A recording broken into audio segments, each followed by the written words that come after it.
Hey everyone, how's it going? So I want to walk you through this worksheet. This worksheet is about 80% of all microeconomics. It's a very detailed worksheet, something that we've been working on all semester.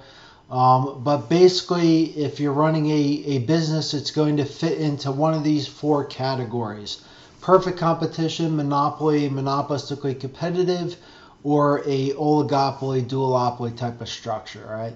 So again, these four structures mainly will determine how you maximize profit. So if you're an investor, a business entrepreneur, or a manager or an executive, I can't stress the importance of understanding these concepts so you can effectively run your business and be successful. If you don't know these basic microeconomic principles, especially in a very efficient, competitive marketplace, you're not going to find a lot of success and most likely will go out of business over time. So over here we have a perfect competitive type of business. Remember, it has low barriers to entry, so it's pretty easy to start. Novice entrepreneurs or business people think just because it's easy to start, that's a business you want to do. Generally no, because that means someone else is going to copy you, and if you have any success over in the long run, those profits will go away. So we learned that the demand curve or the marginal revenue curve is flat here. That means you're a price taker, and if the market price goes up or down, you have to accept whatever that is. You can't change the price. You can't differentiate your product. So again, the example we looked at was my coca farm, whether it's milk, blueberries, apples. I can't sell my milk, blueberries, or apples at a different price. The consumer only cares about the price of the product, and generally all the products are the same. So again, just understanding the microeconomics of this, that's why the marginal revenue curve is flat. Another thing that maybe the textbook doesn't cover in detail is the marginal revenue curve actually is the demand curve. So the demand curve and marginal revenue curve are actually overlapping one another here and not separating. So remember from chapter 5 as well that the demand curve being flat like this is perfectly elastic.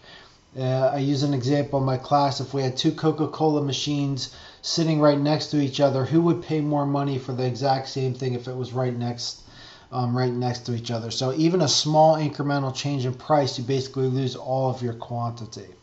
All right, so that's the marginal revenue curve. And remember, price equals marginal revenue equals average revenue. So you just want to draw that straight across.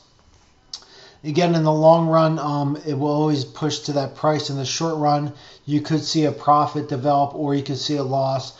But based on market entrance or exits, it's always going to push towards that zero profit condition. Again, the zero profit condition is right here. It's where the marginal cost curve, the average total cost curve, and the marginal revenue curve where they intersect. So that zero profit condition also is the ATC minimum, which we learned in chapter 13. It's the lowest, so this point should technically be the lowest point. So it's the lowest point you can produce your product.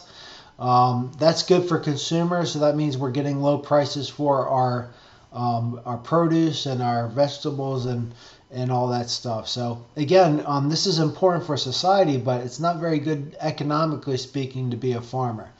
The other thing I drew over here, remember the ATC curve is U-shaped. Now typically a farm today has a lot of fixed costs because remember we've transitioned into mechanization after the Industrial Revolution. So most of the farms will have tractors, these big huge combine tractors that these farmers use. Obviously they cost a lot of money.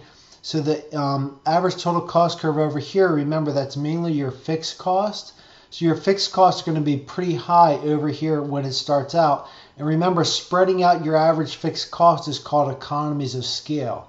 So they're trying to scale that business based on quantity. So I drew my average total cost curve a little bit higher over here for a farm, which is probably a little bit more typical. I would also say the marginal cost curve is probably a little bit flat because any additional quantity doesn't really add a lot of variable costs, especially if you have a lot of fixed costs in your business. The marginal cost curve would be more flat. The marginal cost curve would slope up more if it was a business that had a lot of variable expenses and was not very productive. So remember, the marginal cost curve slopes up because of the productivity problem. And again, also the back end of this average total cost curve is because your variable costs become less productive. So I use the example, if I'm at Starbucks and it's getting crowded, then each additional worker is not as productive, which pushes my average total cost curve up.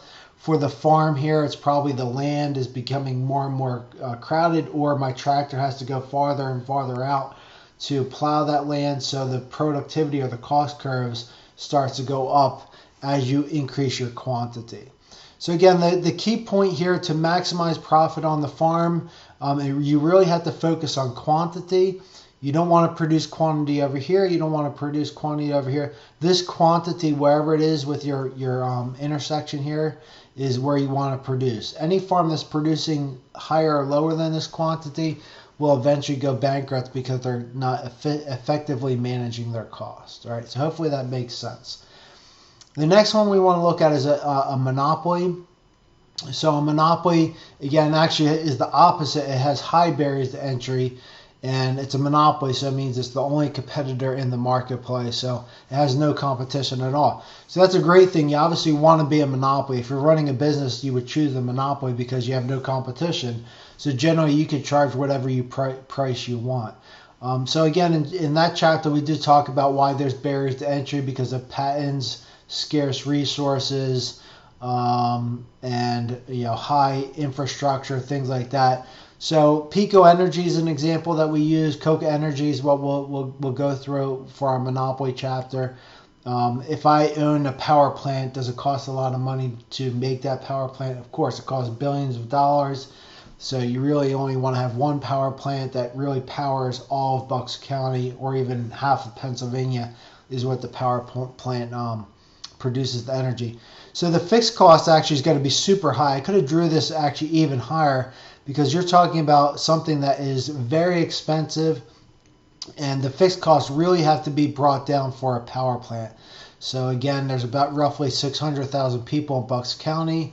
The vast majority of everyone in Bucks County gets our energy from Pico Energy, and the reason we want that is because we want the scale, the economies of scale, to bring down the cost per customer for our energy bill. We wouldn't want to pay $1,000 a month for our energy. We want to pay as low as possible. So a very high fixed cost, and then that's brought down, all right, and then it goes back up. And same thing, the marginal cost curve is probably pretty flat. So the perfect competition and the monopoly both have pretty high fixed cost, not as much labor expenses. Now for the monopoly, you want to find, for all these businesses actually, you want to find where marginal revenue equals marginal cost. So that intersection of marginal revenue and marginal cost, that's the point you want to find. You go up to the average total cost curve and over, and then you go up to the demand curve and over. So this is the profit for the monopoly. So again, a monopoly does have a profit. Not generally, obviously every business is in business to have a profit. Now remember, the farm has a profit as well. It's not losing money, it has an economic profit, so it is covering its income. Like if I'm the farmer, I'm obviously being paid, say, $50,000 a year in income. So over here, the monopoly, this is the profit area. Your price minus your ATC is your average profit. This is your quantity. Average profit times quantity give you your total profit. So the reason the monopoly has a profit is because they're a price maker. They have market power, and if I want my energy, then I have to get it from Pico. I have no other option really. So, and the demand curve here is over here. It is more inelastic, so it does react to the law of demand. Now, if Pico Energy increased their price of my electric bill, what am I going to do? Well, I obviously still need to get electric, but I'm going to turn down my thermostat. I'm not going to use as much. I'm going to conserve, things of that sort. So it does have does react to the law of demand, but it is inelastic because it is a necessity. So remember, over here is the ATC minimum, all right? And that's generally how our monopoly looks, all right? So some interesting debates as far as monopolies are concerned. A typical monopoly is your Pico Energy, your water company, things of that sort.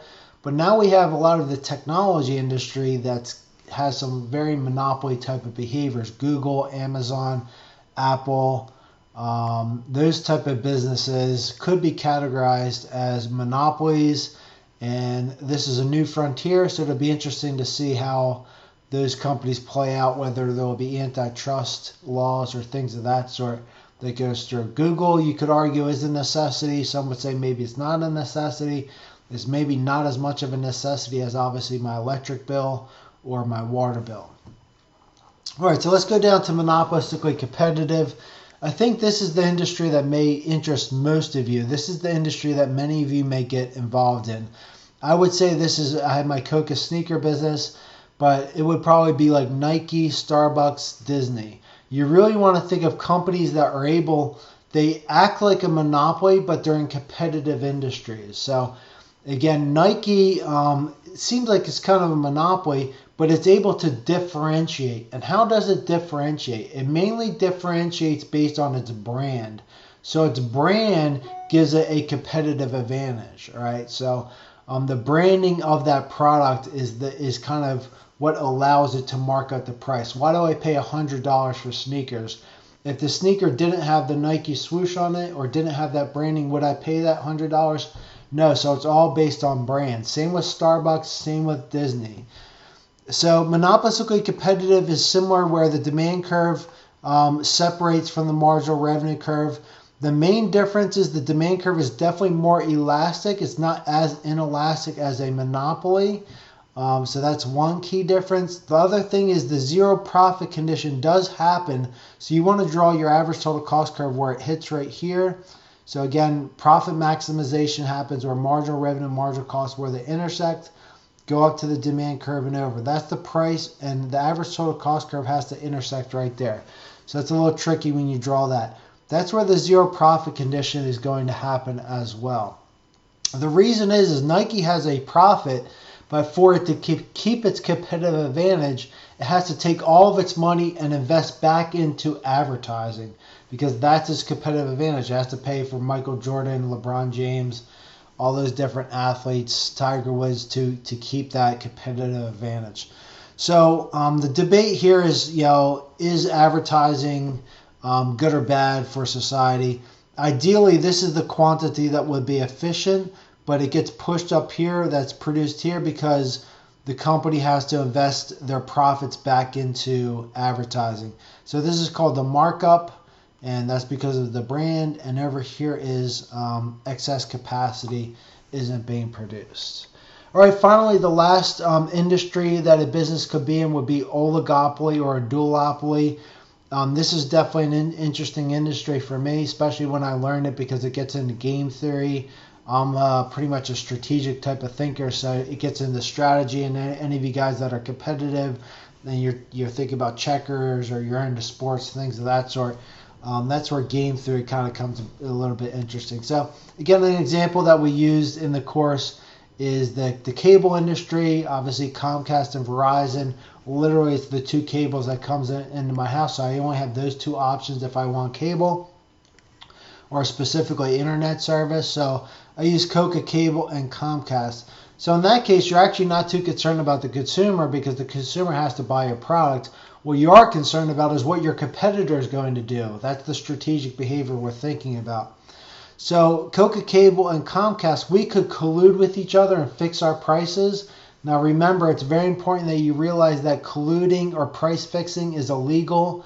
It is a very strict, probably one of the most strict crimes in business. You can go to jail for a long time. So if you happen to work at Comcast or Verizon, don't ever talk to your competitors about pricing. Otherwise, you could get yourself in a lot of trouble. And if chances are, if you're an executive, you'll know that. But if I colluded with Comcast and we set our production at 50, we both would profit at 2,000 and 2,000. So we're both happy because we're colluding, we're fixing our prices, and we're kind of acting like a monopoly. Now, eventually, one of us will break that because we're probably going to have pressure from our shareholders to increase earnings. If I break it, I go up to 2,100, but that's the first mover advantage only in the short run. or if Comcast breaks it, they get it. But remember, they're taking their profit from me, so my profit would drop down to $1,500 in the short run. In the long run, we both produce 70, and we're both at 1,400, so we both lose 600. And again, that's called, if you remember A Beautiful Mind, John Nash, that's called the Nash equilibrium. All right. So again, a lot of information on this page, but I would say this is about 80% of all microeconomics. Any one of the businesses that you work for would fall into one of these categories. Some students ask me, well, what if I work for the government? Which industry would the government fall in? The government's probably the biggest monopoly out there. So the government, any government agency, whether it's the federal government, state government, you would pretty much be working for a monopoly. The government's the biggest monopoly out there. All right, so what I want you to do is go ahead and draw this in. I want you to do it neat. Obviously, I spent a lot of time going ahead and putting all this together for you to try and help you understand these concepts. And hopefully you'll see the value in this. Again, many of you being maybe freshmen, you don't really know where you're going to go in your career. But I would say next to accounting, this would be one of the most important.